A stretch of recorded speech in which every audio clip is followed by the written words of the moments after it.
तो आ जाओ दोस्तों, ज्वारी कर ले हुआ होली वाली।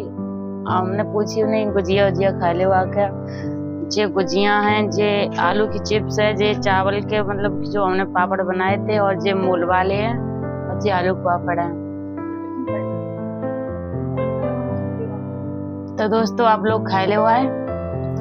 तो दोस्तों जे जो हमने चावल के पापड़ जो बनाए थे ना, बना मतलब पीस के, वो देखो ऐसे इस तरीके से ऐसे। और ये आलू वाले जो हमने बनाए थे, आप लोग बोलते हैं पता नहीं कैसे बने, देखो एकदम मस्त, देखो अच्छे बने हैं दोस्तों। ये आलू की चिप्स है।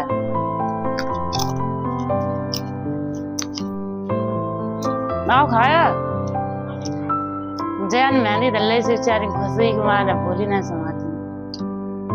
तो दोस्तों आ जाओ, हवा उठ गया।